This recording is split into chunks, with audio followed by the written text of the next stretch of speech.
world's greatest young strategic minds, and he is one of the most successful poker players of all time. I'm super interested in his poker face. Ladies and gentlemen, here is Fedor Holz.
There you go. Sound. So all these movies have been made by the same group of people, and they're called the movie brats. And they made over hundreds more that have been extremely successful, and I think a lot of you have seen or came across over the years. The interesting part about these people is they learned film through film. So they went to university studying film. And the thing that they did special is they exchanged, they shared, they feedbacked each other. So when one of them had a director's cut of a movie that he just made, he sat down with his friends and they reviewed it, they gave him feedback, then he improved it, and then he got out with a better movie. They even shared profits in his movies. So when one of them released his movie, he gave 10% to his friend, and there George Lucas, Steven Spielberg, John Milius, Francis Ford Coppola, so some of the most successful directors of all time. And the thing that made them special is they collaborated. They exchanged and they shared, and they thought about how can I improve the person that I'm collaborating with. And so what they did is they changed something in my mind when I heard that story is 1 + 1 doesn't always have to be 2. It can sometimes be 3 or 4 or 5 or something else, because if you put pieces together, that might mean that something new comes out of it that is more valuable than just the individual parts. And my personal story behind that is one of the most amazing experiences I had on Cherry Island. This is actually the island I've been on with 8 of my friends, and we're playing poker. So that was 2014, and we went exactly on this island. At that time, it was still snow around, and we stayed in this house for 4 weeks. And what we did was playing online poker for 4 weeks straight, just exchanging our thoughts and looking out for the others and thinking about how can we improve each other's value and how can we improve each other as players. And that was one of the most meaningful experiences in my career as a poker player. And what I've also experienced there or throughout my career is I made over 10 million investment decisions. Because every time I play a hand, I have to decide, do I fold, throw away the hand, do I call, or do I raise? And all these little decisions improved me as a player, but also I could take away some things into other areas. Because it's about constant iteration, it's about feedback, it's about improving as a player in what I'm doing, and that was poker. But on the other hand, it was an emotional roller coaster as well. So 80% of the time in poker, you're losing when you play tournaments. So most of my days I went out and I was losing money. And then the 20% of the time, you win more than you lose. And that's actually a very draining experience, as you can imagine. So think about it, 4 out of 5 days, you're losing, and that could potentially be over months where you believe that you're a winning player in the game, but you're still actually losing money. So that was a very thoughtful experience for me. And what I changed there in my mind is I focused on the process instead of the result. Because if I focus on the result, that would mean that I'm losing constantly. that most of the time I'm losing. And so I worked on switching my mindset to focus on what are the things I'm doing good. And the things I'm doing good is the decisions that I make. So even if it leads to me losing money, if I make a good decision, then that's a great event, and that's what I wanted to focus on. And that changed my mindset to actually constantly having positive experiences and improving and iterating and becoming a better player. And that led to me being #1 online in the world in poker, #1 live, and cashing over $30 million in live cashes.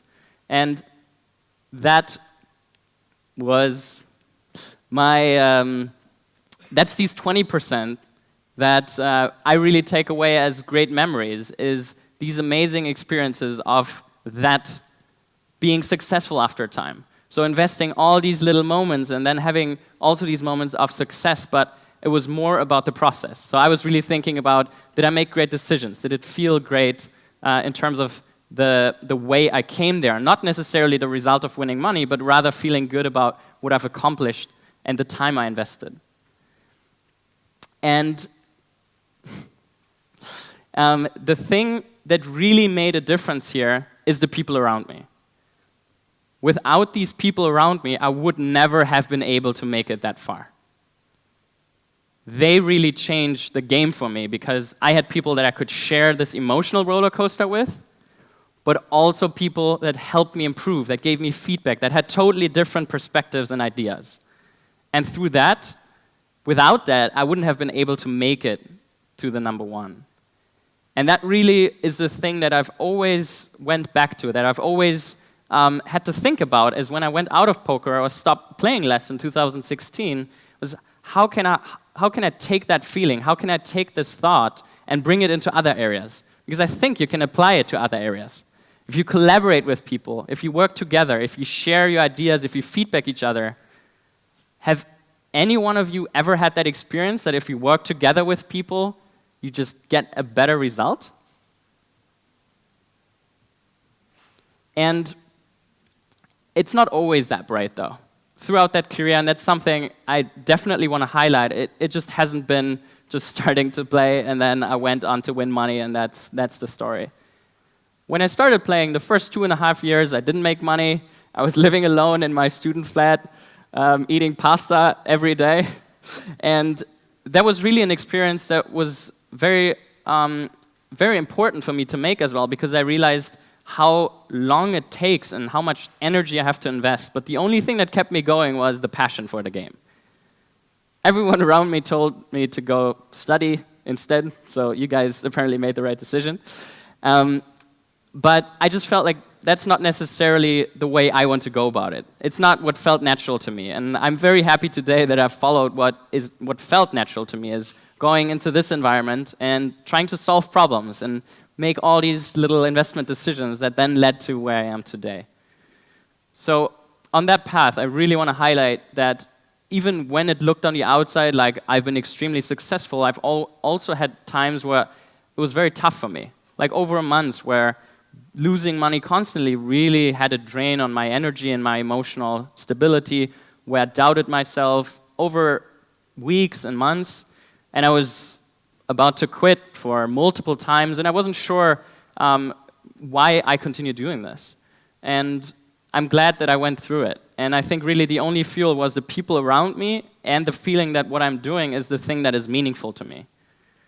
So if you're thinking about what you want to do, go inside and look what feels good to you, not necessarily what other people tell you to do.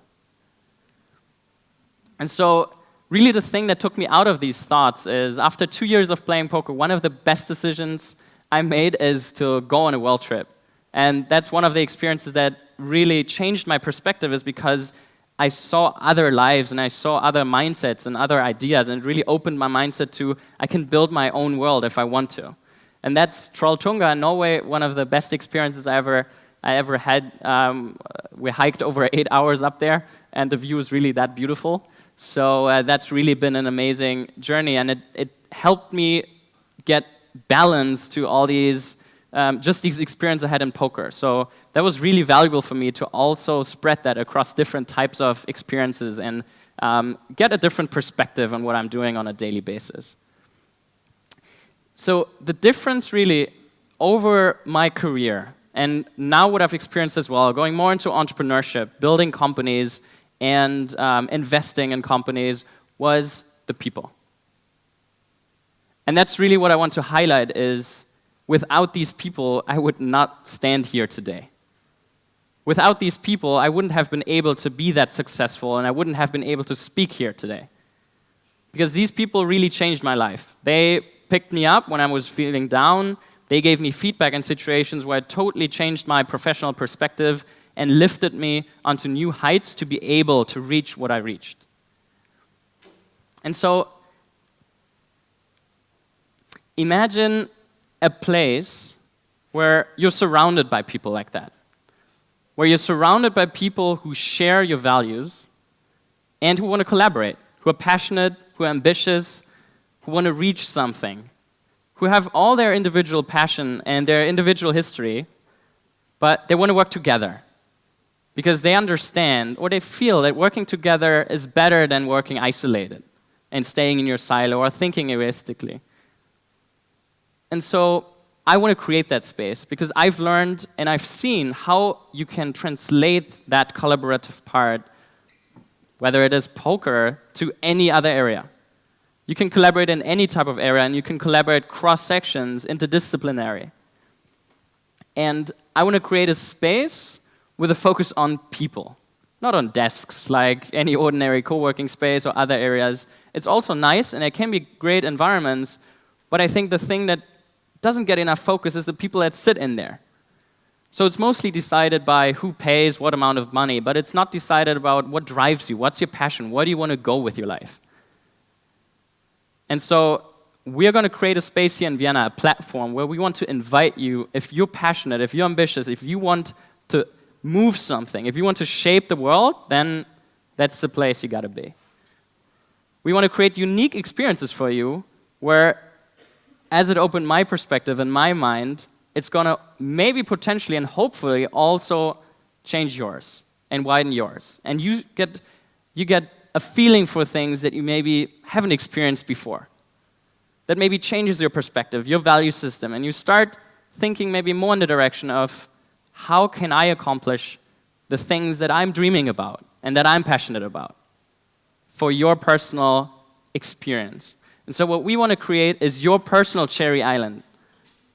As how I've experienced Cherry Island, that you also can experience that. That you find that place where you're surrounded by people who really want to accomplish that for themselves, but also for you, and where you can collaborate. So if you're interested in joining on that journey, let's collaborate. Come join us. Engage with us. I would love to have you at that place and work together with you. Thank you. Fedor Holz. Thanks. Wow, very impressive. Nice to have you here, Fedor. For the first question, you earned more than $30 million. Why are you here? Why are you not on an island? Because Vienna is beautiful. Okay. After 4 weeks on an island, you would know what I'm talking about. So you have been 4 weeks on an island? Yes. Okay. Cool. Next question. How do you... Did I get you off track? Yeah. How do you handle so much money with that age? I don't think it's an age thing. I think it's more an experience thing, and I don't think that's necessarily bound to age. When I was 19, I would have had no idea how to handle it. But after 6 years in the poker world, you get exposed to a lot of things that are around money. And I think through that you just learn. And I think it's sad that we do not teach that our children, or in the educational system is like, I had no idea how to do accounting or do my financials or whatever. So I'm glad the poker world taught me. Maybe you remember that one. What was the most exciting hand you ever played? Like kind of. Yes, I do. That was the $32 million hand.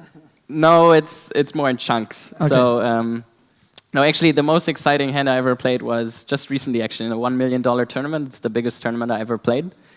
And I'm not going to repeat the whole hand, but basically the deciding thing is you can see it on YouTube too. So it's basically I was about 95% to lose, and then I hit the magic card, and that was a very great moment. So the river saved you. Exactly. Nice. So isn't it a very sharp line between being addicted to a game and being a professional founder of a business or being a businessman? Isn't it you're addicted or you're a businessman? I mean, I would ask you the other way. Aren't a lot of businessmen addicted to their business? Like, I don't necessarily think, like with gambling, a lot of people connect being addicted, and I think there's definitely some kind of emotional drag to that feeling of losing or winning. But I think it's in a lot of different areas too. If you have that kind of personality that, that enjoys that, then I think you look for that in a lot of different kinds of areas, whether it's business or any kind of other area. So I'm definitely not addicted to it because I barely play right now. So you can say stop, no. Yeah. I think without stop, you're not a professional player. Very Cool. interesting. So your questions, ladies and gents. Sunglasses and questions. You already have a sunglass. But still you can ask a question, it's okay. For our Depends on friends. the question if you get a second one. So, after 2 years eating just pasta, what was the turning point for you? So you went from being a student, living in a student flat, being not successful, just playing for passion. Then what made this transition? So I think it's two-sided. On the one side, I think the compound interest of constantly working on my game, so just the foundation of how I play the game, that's the first thing. So really just, I would say that I spent more than 10 hours a day just playing or thinking about it or talking, like my whole life was wrapped around poker, so that's the first thing. The second thing was the mindset, and that really made the big difference. So I actually quit my apartment, I left all my things there, and I went on a world trip. And I didn't really play much poker on that trip for a couple months, and when I came back, I moved to Vienna. So that was 2013, and from then on, it just changed because I was in a different environment that was more supportive. And I think that combination of these two things really made the change. Where are you from? Saarbrücken in Germany. Saarbrücken, okay. Yeah. Nice. How many inhabitants does That it have? surprising face. Oh, a German one. Yeah. Is that successful? Wow. If you would say it, you wouldn't say nice. So you haven't been there. So we shouldn't go to Saarbrücken. Okay. So next question, next Yeah. sunglasses.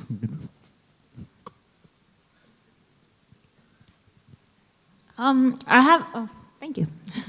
I have a question. How has the value of money changed for you, like from before you actually got this amount and now? Big time.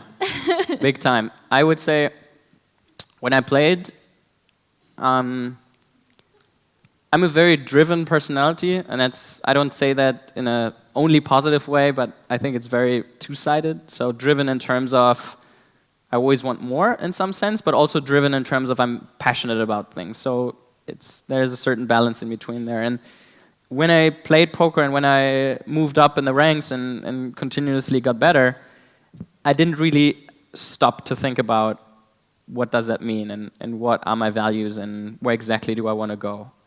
And throughout my career, I really understood, especially in the end, that money, when I started, it had quite a high importance. So I've never had money when I grew up, and it was the high score, the leaderboard of like, okay, if you have that much money, then apparently that means you're successful. And then over that year, once I had it, I realized it actually has almost no value for me. It's a very after I had enough to be free, it almost didn't increase my How quality much of is life. enough to be free? It depends. Depends on your life standards.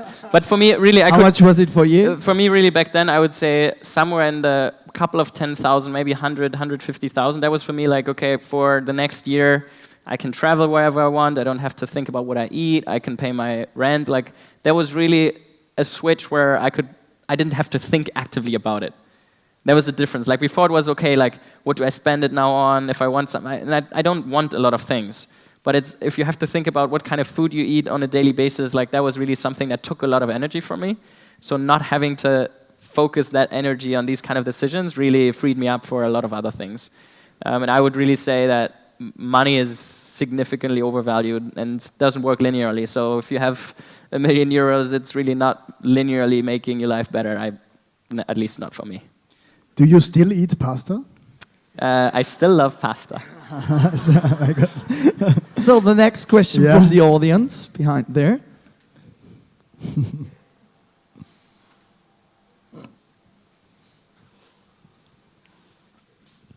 Hi, what do you think are your key qualities you have that make you the world best poker player?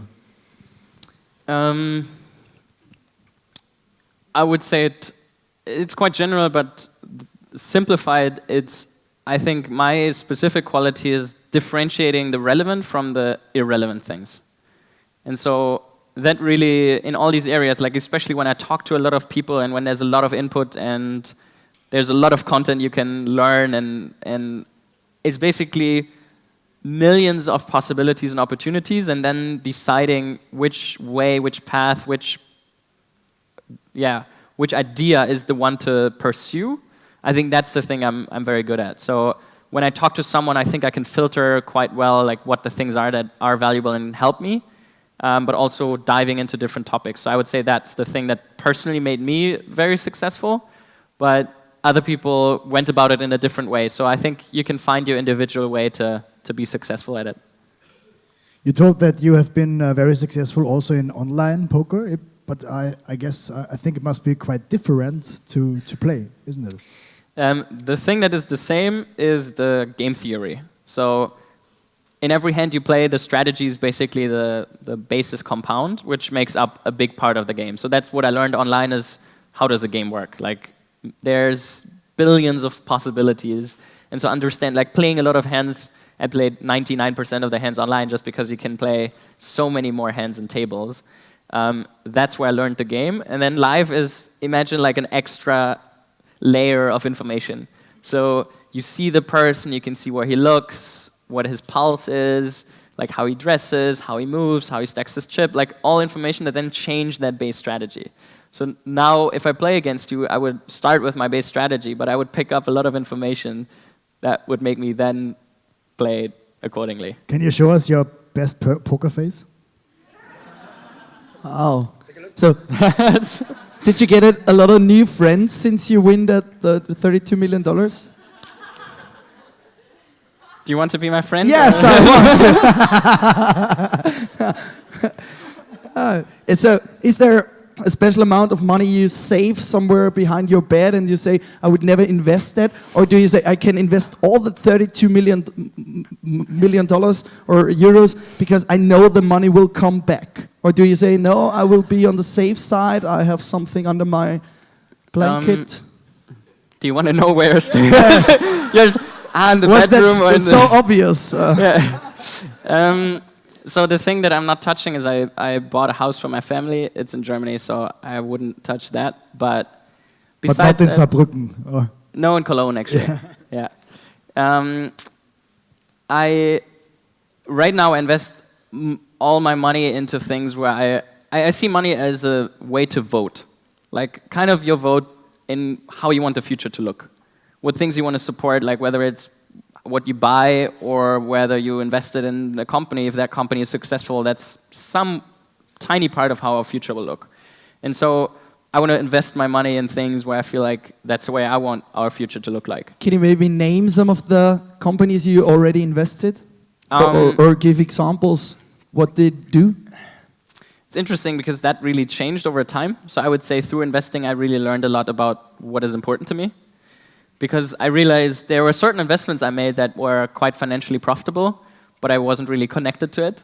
So I'm not very interested in things that symptomatically change an area. Like I'm not interested in building the next delivery service. It's just not something that I'm passionate about. I just think it's kind of like poker. You take money from somewhere and you know put it somewhere else, but it's not really creating more. So I'm interested in businesses that systematically shape something. So anything that has to do with really changing the mindset and the consciousness of people around a specific topic, That's something I'm very passionate about. And interestingly enough, a lot of these, I think, are somewhat connected to social businesses, because there, I think, consciousness is mostly in the focus. But I'm also looking right now for businesses that combine these things, because I also think looking at it from an entrepreneurial perspective is, the sustainability is extremely important. I think that's something can, for a long time, have a constant impact. Great. We had some question behind there. Maybe the last one. 2 questions. Or maybe 2 questions. Yeah. Where was it? Thank you for your interesting presentation. I'm very much interested about this last project you were talking to us about. Let's Collaborate. Can you give more information on how we can do it? I was quite vague because so I've been working on this project for over 1.5 years now. We're going to open a space in Vienna in a pretty large space. It's not very public yet, but I think if you follow me, you will definitely find out about it. We're probably going to be official with it in about a couple of weeks, so it's not far off anymore. We're going to open a space in Vienna on a couple thousand square meters, and what we want to do is really build infrastructures and bring in people that are really change makers in these infrastructures, but also people that want to be change makers. And especially also around events and experiences, but also very international. I think Vienna has huge potential, and I just think it needs a little push to get some more of, create some cooler things. Yeah. In which district around will it be? We're going to actually do 2 spaces, one more in the city center and one hub a little bit outside, especially because we want to show that you can create such an environment in an area that people think like, okay, there's nothing going on there. So it's really about bringing life to something that people don't believe in. It's also, for us, it's always about changing the consciousness and the perspective you have on things. So I think we have a lot of very strong opinions on things that I think we have to break down and reconsider. Fedor, where can these people get in touch with you? Where can they contact you? Where can they find you? If you want to know more about us, we don't have a presence yet. We're literally just building a brand. But if you follow me, you'll definitely hear everything about it. You can follow me on Twitter. That's @grownupguy. You can follow me on Instagram @Fedor Holz. And I also have a website that you can go on at fedorholz.com. So give him an applause like he would win that $32 million again. Great! Thanks. Thank you so much. Well, thank you, Fedor. thank you. Fedor Holz. Wow, very inspiring.